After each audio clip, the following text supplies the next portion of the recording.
What's up, traders and investors? My name is Andrew Rader, aka Rader Trader, and today I'm going to be going over how you can tell if zones are going to break or hold in the future.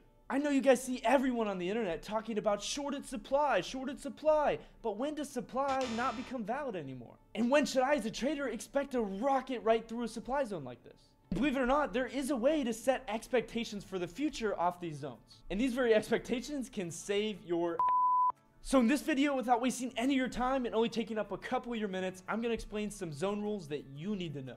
There are three main rules that apply to any zone, anywhere, on any chart that you need to know. The first rule is liquidity freshness. Picture this. You're in Africa, you're a lion. You're going to the watering hole. All of a sudden, all the water buffalo come up and start drinking your water. When that water hole gets drained, where does everyone go? The next watering hole. It's the same principle with touches on zones. So let's say right here in our first example, we have a supply zone. The stock starts coming into the supply zone and has a big rejection off of it. Then more buffalo come to the watering hole and all of a sudden you get another rejection, but it doesn't seem to be as violent. And then you get another rejection and another one. The sell orders or water in this watering hole is starting to dry up, and this means that it has to go to the next one and it's likely up. But what's important for us traders is we want to set future-looking expectations and plans. So how you set these future expectations on the stock is looking at the reactions off of the zone. If we just came off a weak reaction after having multiple strong ones before, you likely shouldn't be looking for a very strong reaction next time it comes into the zone. For example, shorting on the first rejection is smarter than shorting on the fourth. A general rule of thumb you can follow as a trader is the 10-7-3 rule. The first rejection will always be the strongest, the second is the second strongest, and the third one is the final attempt. The ideas of liquidity freshness still apply to every type of zone. So right here, we do have a demand zone and the same principles apply. So right here, this is our expansion zone or expansion candle. This is going to be an area of demand in the future as there was a gap up after it and an expansion move off of it. So right here, we have a big expansion off. That creates a zone for the future. We come into it. This first initial touch is a strong buy for us traders because there's still a lot of water in the watering hole, so of course we're going to go try to drink from it. The second touch can also be considered a buy, and that's exactly what we got here. Now, since we had such a strong bounce right here, the expectation for the next bounce is to be similar in strength, however not as much.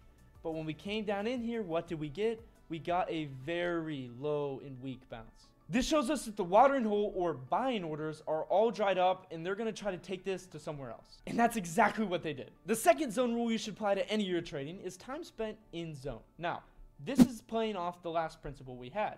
Let's say we had a stock that came into a supply zone. It got rejected once and then it comes back into it, and our expectation is to see another rejection, but maybe not so much of a reaction off of it. So we come in here and what do we get? Well, we get a stock that chops around in here.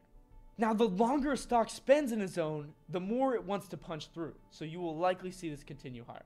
So right here is an example on AMD. Once again, we had a gap down and a big push. This is an expansion right here. Boom, right here. So this is a huge level of liquidity for the future. What happened? AMD came up and it chopped in this zone for a very extended period of time. As soon as you got a gap over that zone, you rocket it. Now, trying to trade with just this rule by itself can be very hard. As you see, if you bought calls here, you would have gotten roasted. But that's why it plays into our next rule, so let me show you one more example. And here's another example on CAT. Here we have on the daily time frame an expansion candle down. See the gap, expansion down. This is going to be a zone for the future. Come over. What did the stock do in here? It spent 1, 2, 3, 4, 5, 6 days within this range. And that time spent in that zone dries up the liquidity, and this is our next rule. Once you gap above, that's when you're free to expand. Knowing this rule alone doesn't help you just trade and make a decision, oh, I'm going to go long. Because if you're an options trader, you're going to get clapped by theta, and if it's choppy, it's going to wreck you. And that plays exactly into our last rule, which is gaps. Gaps are an important concept to understand in the markets because if you know how they work, you basically know when and where zones can be invalidated. For example, I'm going to quiz you guys and I guarantee you'll get it wrong. Let's say the stock was coming up into this supply zone or our big watering hole and all of a sudden it spikes up. Many of you would have tried to trade the breakout, but oftentimes with no gap, it falls right back down and you still get the rejection. This is what a lot of people nowadays call liquidity grab, but most of the time it should be referred to as a spring, and it goes along the principles of the Wyckoff theory.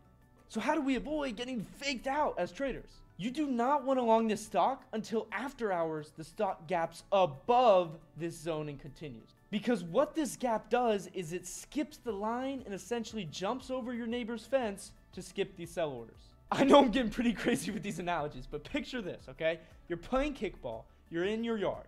and you kick the ball over the fence of the yard. That's a home run, but if you were to hit the wall, it would have just stayed in field and your ass would have been out. Because I got lightning fast wheels and I'm tagging you on first base. So the reason I'm telling you guys this is it's all about timing in the markets. If you buy here on calls, sure, it might go through the zone, but you'll get wrecked with theta and chop. But if you wait to time it for that gap up, you will see instant results. So going back to our AMD example, I don't know if you guys saw this, but there is a tiny gap right here that gapped above this expansion candle zone.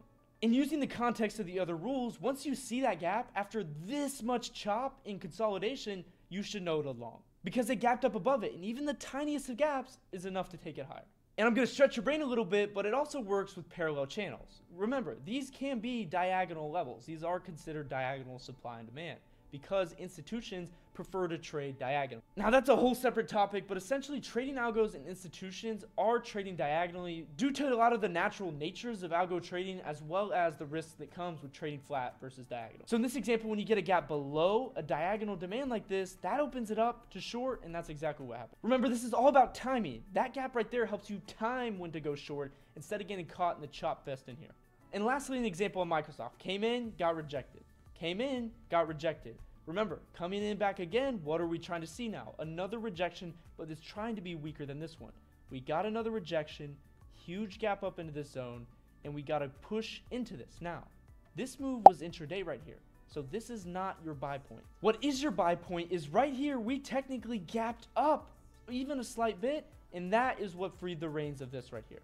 Another way of looking at it is when you have a big push into a price intraday like this, what it does is it doesn't change any sentiment. People are still bullish on this level. People are still trying to pressure this down as they believe this is a liquidity grab, etc. And so all these people are piling into shorts right here, and it's not until you gap above it where it claps the puts, claps the premium on everything, and claps the shorts as well, that then they'll flip and start agreeing with it. That gap shows after hour strength, and they're not going to want to hold their positions any longer. So I hope you didn't take up too much of your time, and if you're laying in bed or not taking notes, don't worry. Just take some screenshots throughout this video, go apply it to your charts tomorrow, and I hope you guys prosper. As always, guys, if you press subscribe, that would mean a lot to me, guys, along my journey in helping you guys. And of course, as always, I will see you guys in the order books. Ka-chow.